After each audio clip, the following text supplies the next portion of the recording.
Hello guys, कैसे हैं आप? I hope you are all good. I am Vishwanath Kumar. In this video, I am going to teach you Chapter 1 of Class 12th NCERT Mathematics. So, let's start.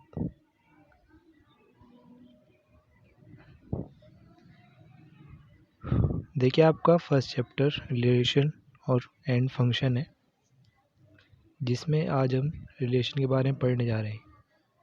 Relation के बारे में पढ़ेंगे, relation के कुछ type पढ़ेंगे. तो लेकिन उससे पहले हम देखते हैं कि एक छोटा सा टॉपिक कार्टेशियन प्रोडक्ट होता क्या है. किसी भी सेट का, किसी भी दो सेट का कार्टेशियन प्रोडक्ट होता क्या है. तो अगर आपके पास कोई भी दो सेट हो, सेट ए और सेट बी, तो उनके एलिमेंट से जो भी आपके पास पेयर बन रहे हैं, उन पेयर के सेट को, means set of all ordered pair, जो भी आपके पास पेयर्स हैं, पेयर बने हैं सेट ए और सेट बी के एलिमेंट लेने पर, उस पूरे का सेट को हम ए और बी का कार्टेशियन प्रोडक्ट बोलते हैं, जिसको हम डिनोट करते हैं ए क्रॉस बी. फॉर एग्ज़ाम्पल, अगर आपके पास सेट ए और सेट बी हो, जिसमें कि सेट ए के एलिमेंट 1 2 3 और सेट बी के एलिमेंट एक्स और वाई है, तब ए का बी के साथ कार्टेशियन प्रोडक्ट क्या होगा? ए का बी के साथ कार्टेशियन प्रोडक्ट होगा 1x 1y 2x 2y 3x 3y. Okay. अगर हम बी का ए के साथ कार्टेशियन प्रोडक्ट कर रहे हैं, क्योंकि हम बी का एक साथ कार्टेशियन प्रोडक्ट कर रहे हैं, तो अब ये उल्टा हो जाएगा. रिवर्स क्या होगा? रिवर्स होने पर क्या होगा? x1 x2 x3 y1 y2 y3. Okay. अब ज़रूरी नहीं है कि कार्टेशियन प्रोडक्ट, हालांकि आपने लाइन में पढ़ा होगा, ए का ए के साथ भी हो सकता है और बी का बी के साथ भी हो सकता है. ओके. इसके बाद एक नोट दिया हुआ है कि अगर आपका ए और बी का कार्टेशियन प्रोडक्ट फाई, फाई को हम क्या बोलते हैं? फाई रिप्रेजेंट करता है आपका, फाई रिप्रेजेंट करता है आपका किसी भी एम्प्टी सेट को. ठीक है, फाई रिप्रेजेंट करता है आपके एम्प्टी सेट को. तो अगर ए और बी का कार्टेशियन प्रोडक्ट आपका फाई आ रहा है, तब या तो ए सेट एम्प्टी रहा होगा या बी सेट एम्प्टी रहा होगा. ओके. तो हम बात करते हैं रिलेशन होता क्या है. सो रिलेशन होता क्या है? रिलेशन क्या होता है? Is a subset. कोई भी रिलेशन किन्हीं भी दो सेट या तीन सेट किसी से भी मिलकर बना हुआ होगा. अब दो सेट से मिलकर बना हुआ रिलेशन होता क्या है? रिलेशन क्या होता है? अगर रिलेशन, कोई भी relation set A to set B बन रहा है, तो रिलेशन होता है is a subset of cartesian product A cross B, जो कि लिया गया है किसी भी some manner, taken out in some manner. अब वो मैनर, वो तरीका कुछ भी हो सकता है, हर क्वेश्चन में अलग अलग. जो भी आपको मैनर बोलेगा, हर क्वेश्चन में वो अलग अलग हो सकता है, ये आपको ध्यान रखना है. अब वो मैनर क्या हो सकता है देखते हैं, बट उससे पहले उसमें रिप्रेजेंट किया हुआ है कि जो भी आपका रिलेशन है वो सबसेट होगा किसका? ए और बी के कार्टेशियन प्रोडक्ट का, या फिर वो जो भी कार्टेशियन प्रोडक्ट आपके पास बनकर आया है, रिलेशन भी सेम वही हो सकता है, जो भी आपके पास कार्टेशियन प्रोडक्ट के साथ में ऑर्डर पेयर्स आ रहे हैं. ओके. तो हम इसको एग्जांपल के थ्रू समझते हैं. सो यहाँ पर आपको ये एग्जांपल दिया हुआ है कि ए और बी मेरे पास दो सेट हैं, जिनका कार्टेशियन प्रोडक्ट आपको दिया हुआ है.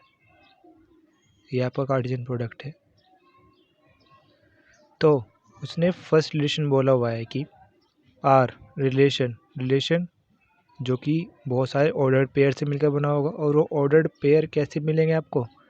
ए कोमा बी, और ए और बी क्या है आपके पास, देखो उन्होंने यहाँ पर वो तरीका दिया हुआ है, वो मैनर दिया हुआ है कि आप किस वे में आप वो रिलेशन बनाओगे।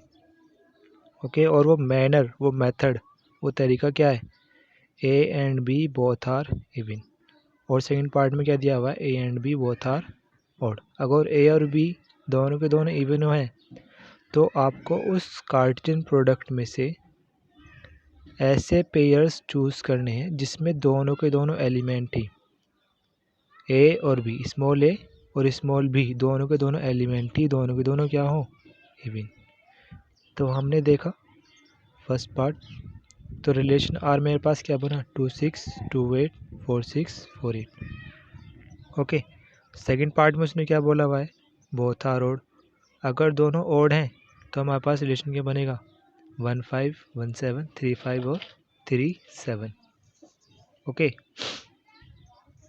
देखिए जो भी आपको मेरी आवाज़ से अलावा दूसरी आवाज़ भी आ रही होगी तो कंसंट्रेट करना,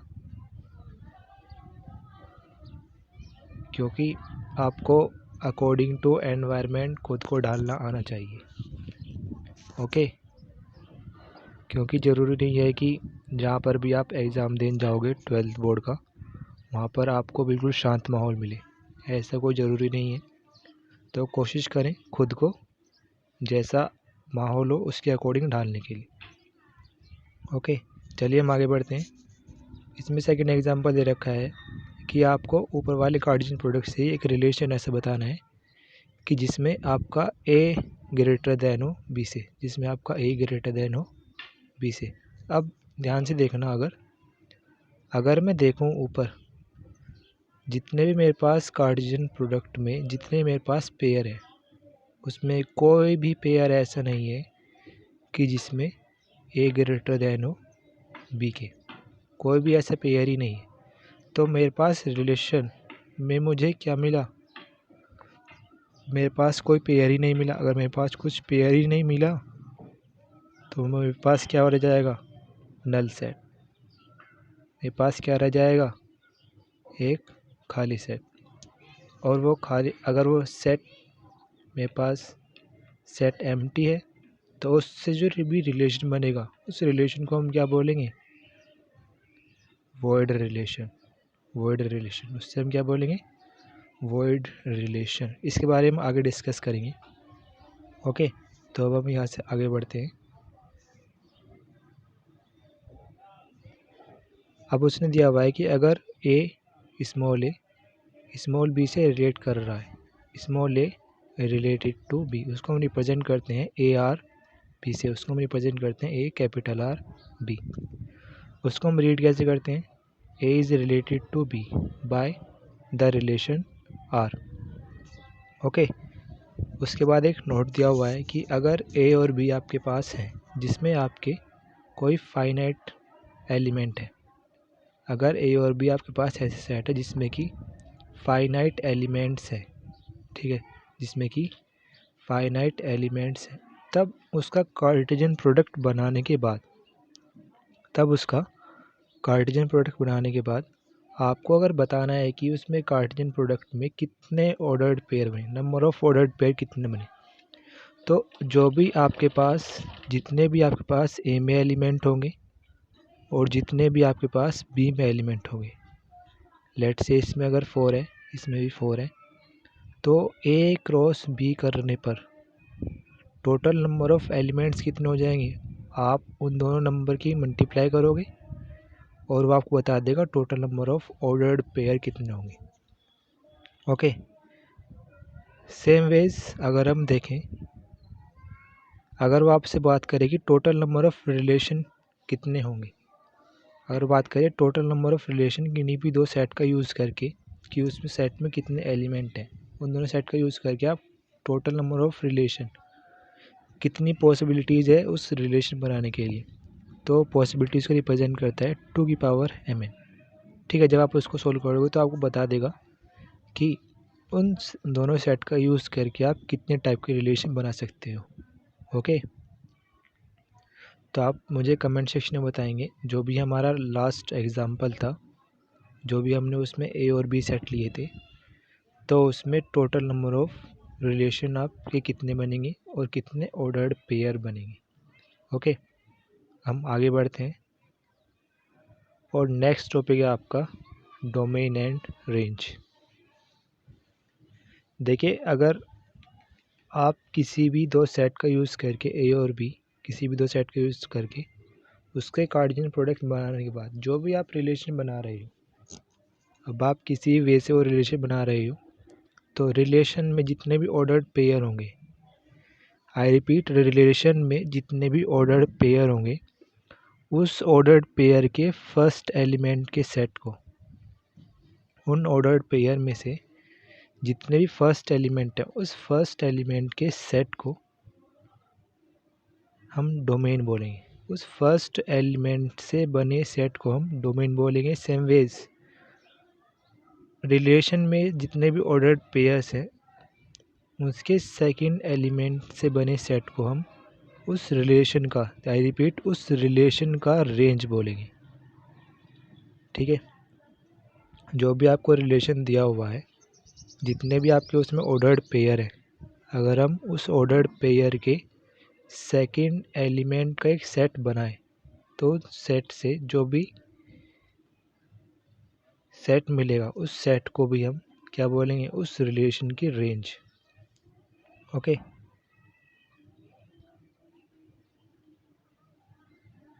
नेक्स्ट टॉपिक है आपका इनवर्स ऑफ अ रिलेशन। ठीक है, ये जस्ट जो भी आपने रिलेशन में पढ़ा उसका जस्ट उल्टा हो जाएगा। जो भी रिलेशन की रेंज है, जो भी मेरे पास रिलेशन की रेंज है, डोमेन और रेंज, वो आर इनवर्स के डोमेन और रेंज में कन्वर्ट हो जाएगा। ठीक है, बस इतना ही है। अगर किसी भी रिलेशन आपको दिया हुआ है, कोई भी रिलेशन आपको दिया हुआ है और आपसे पूछ रहा है कि आर इनवर्स की डोमेन रेंज क्या होगी, तो आप सिंपली रिलेशन की रेंज और डोमेन निकालें और आर इनवर्स में दोनों को उल्टा कर दें। उससे ही आप क्या बता देंगे, उसकी आर इनवर्स का या किसी भी रिलेशन के इनवर्स की रेंज और डोमेन क्या होगी। ओके, हम आगे बढ़ते हैं। देखो, इसमें यहाँ पर नोट दिया हुआ है। नोट क्या दिया हुआ है कि कोई भी डोमेन अगर आर है तो जो भी उसका इन्वर्स होगा वो उसके रेंज के इक्वल होगा, और अगर रिलेशन आर का जो भी रेंज है वो आर इन्वर्स के डोमेन के बराबर होगा। ओके, ये आपको ध्यान रखना है।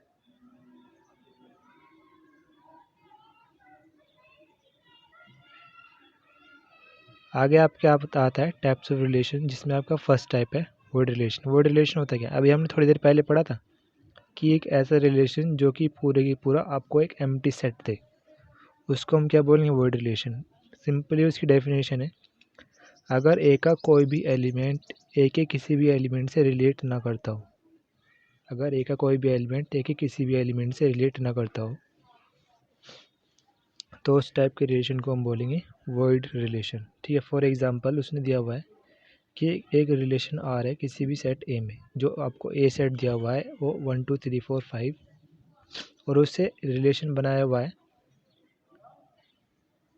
A comma B such that A minus B is equals to 12। A minus B is equals to 12, ये आपको मैनर दे रखा है, तरीका दे रखा है कि आपको किस तरह से उस रिलेशन को बनाना है। तो अगर हम देखें, जो कि ए और बी है दोनों ही ए सेट से बिलोंग कर रहे हैं, जो भी आपका ए और बी है दोनों ही ए सेट से बिलोंग कर रहे हैं। अगर आप देखो कि अगर मैं ए सेट से कोई भी दो एलिमेंट लूँ, अगर मैं ए सेट से कोई भी दो एलिमेंट लूँ, कोई भी दो एलिमेंट ले लें आप, मान सपोज 1 और 5 ले लिया, तो ये 1 और 5 उस ए और बी को रिप्लेस करेगा, वो 1 और 5 उस ए और बी को रिप्लेस करेगा, स्मॉल ए स्मॉल बी को। तो 1 और 5 हमारे पास रिलेशन की डेफिनेशन क्या है, ए माइनस बी इक्वल्स टू 12। तो क्या इन दोनों का सब्ट्रैक्शन 12 आएगा? नहीं। अगर उन दोनों का सब्ट्रैक्शन 12 ही नहीं आएगा तो रिलेशन आर फिर से क्या बच गया, हमारे पास एक एम्प्टी सेट, और एम्प्टी सेट से बने रिलेशन को हम क्या बोलते हैं, वॉइड रिलेशन। ओके ओके, चलिए हम आगे बढ़ते हैं। नेक्स्ट टाइप है आपका यूनिवर्सल रिलेशन। ठीक, यूनिवर्सल रिलेशन क्या है, जस्ट उसका उल्टा है जो भी आपने पढ़ा। अगर आपके ए सेट के हर एक एलिमेंट ए सेट से रिलेट कर रहे हैं, अगर आपका ए का हर एक एलिमेंट सेट ए से ही ए के से ही रिलेट कर रहे हो, तो उस टाइप के से बने रिलेशन को हम क्या बोलते हैं, यूनिवर्सल रिलेशन। आई रिपीट, यदि ए सेट के हर एक एलिमेंट, जो भी ए सेट में जितने भी एलिमेंट हैं, अगर वो ए के हर एक एलिमेंट से रिलेट कर रहे हो, तो उस टाइप से बने रिलेशन को हम क्या बोलेंगे, यूनिवर्सल रिलेशन। इसमें क्या होगा, देखो ए का हर एक एलिमेंट ए से ही रिलेट कर रहा है, ए के हर एक एलिमेंट से रिलेट कर रहा है। इसका मतलब क्या होगा कि जो भी हम ए और ए का कार्टेशियन प्रोडक्ट बनाएंगे, वो उससे जो भी रिलेशन बनकर आएगा, वो और कार्टेशियन प्रोडक्ट दोनों की दोनों क्या होंगे, इक्वल। फॉर एग्जांपल, आपके पास कोई भी सेट है और जिसमें एक रिलेशन दिया हुआ है A comma B such that A minus B greater than 0 for all A comma B belongs to A, for all A comma B belongs to A. तो अगर हम देखें, अब मैंने क्या, अब सबसे पहले हमने क्या किया, ए का ए के साथ ही कार्टेशियन प्रोडक्ट बनाया। अब अगर मैं ए का ए के साथ ही कार्टेशियन प्रोडक्ट बनाऊं और उस कार्टेशियन प्रोडक्ट में से कोई से भी एक पेयर उठा लूँ, कोई भी एक पेयर ले लो, सपोज 1,6 ले लेते हैं। ओके, तो 1,6 को जब मैं सब्ट्रैक्ट करूँगा तो वो ग्रेटर देन 0 होगा। आप कोई भी पेयर ले लो, जो भी आपकी मर्जी हो, उन कार्टेशियन प्रोडक्ट में से कोई भी पेयर ले लो, जितने भी आपकी मर्जी हो। ठीक है, तो जितने कोई भी अगर आप पेयर ले लोगे, तो हर एक पेयर उस रिलेशन में एग्जिस्ट करेगा। तो इस टाइप से जो भी रिलेशन होगा वो हमारे कार्टेशियन प्रोडक्ट के बराबर हो जाएगा, और कार्टेशियन प्रोडक्ट जब भी वो बराबर होगा, तो उस टाइप से बने रिलेशन को हम क्या बोलेंगे, यूनिवर्सल रिलेशन। अगर आपका रिलेशन कार्टेशियन प्रोडक्ट के इक्वल हो जाए, तो उस टाइप से बने रिलेशन को हम यूनिवर्सल रिलेशन बोलते हैं। ओके, चलिए आगे बढ़ते हैं।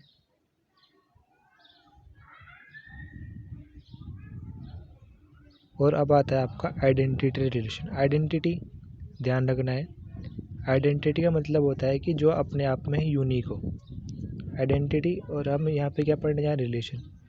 तो एक ऐसा रिलेशन जो खुद से ही रिलेट करता हो। ठीक है, यदि किसी भी सेट का, कोई भी सेट है, उसके सारे के सारे एलिमेंट केवल और केवल खुद से ही रिलेट कर रहे हो।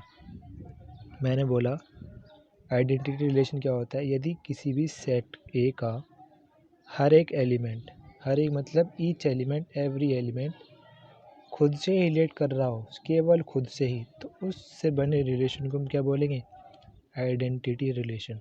फॉर एग्जांपल, ए सेट दिया हुआ है और हमने कुछ रिलेशन दे रखे हैं। तो आर रिलेशन है 1,1, 2,2, 3,3, 4,4, 5,5। तो देखो, इसमें हर एक एलिमेंट खुद के साथ रिलेशन बना रहा है, उस एलिमेंट का किसी दूसरे एलिमेंट के साथ कोई रिलेशन ही नहीं है। तो उस टाइप से बने रिलेशन को हम क्या बोलेंगे, आइडेंटिटी रिलेशन। ओके, सेकंड है आपका रिलेशन आर दिया हुआ है 1,1, 2,2, 3,3, 4,4 है ही नहीं, तो इसलिए अगर 4,4 नहीं है तो मेरा क्या बन गया, वो आइडेंटिटी रिलेशन रहा ही नहीं। थर्ड, हमें दिया हुआ है आर रिलेशन है 1,1, 2,2, 3,3, 4,4, 5,5, लेकिन आगे क्या आ गया, 1,2, 2,3, 3,4, लेकिन ये 3 पेयर एक्स्ट्रा आते ही उसने आइडेंटिटी रिलेशन की कंडीशन को फुलफिल नहीं कर पाया। वो जो रिलेशन ये बना, वो आइडेंटिटी रिलेशन को फुलफिल नहीं कर पाया। आइडेंटिटी रिलेशन की कंडीशन क्या थी, कि वो सिर्फ और सिर्फ खुद से ही रिलेट करेगा, ना कि किसी और एलिमेंट से। ओके, तो ये भी आपका क्या होगा, आइडेंटिटी रिलेशन नहीं होगा। ओके। सो आगे आपको एक नोट दिया हुआ है कि जो भी आपके एम्प्टी और यूनिवर्सल रिलेशन है उनको हम कभी कभी ट्रिवियल रिलेशन भी बोल देते हैं।